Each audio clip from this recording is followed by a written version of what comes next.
Kroatien hat in den letzten Jahren eine rasante Entwicklung genommen.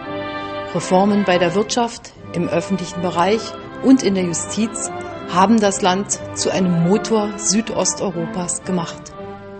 Croatia is now a very dynamic and a very modern country. This is the result of the policy of Prime Minister Ivo Sanader.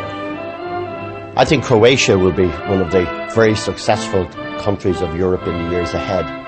And the decisions that have been made now of putting money into education, of building up infrastructure, these are the right decisions. Ivo Sanader is my friend. We share a common vision, a vision of stability and prosperity for all the peoples of our region in Southeastern Europe. Kroatien ist auf einem guten Weg zur Mitgliedschaft in der Europäischen Union. All das ist unter Führung der HDZ und unter der Führung von Ivo Sanader gelungen.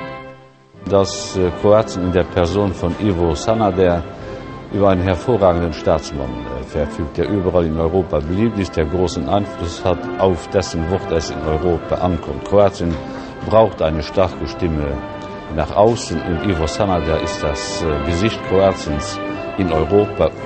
Ivo Sanader is a very respected leader in Europe. I must say, in all my years working with Ivo Sanader, he has proved to be a great leader, a great person. Hat dafür gesorgt, dass jeder in Europa verstanden hat, dass der Platz Kroatiens inmitten der europäischen Familie ist.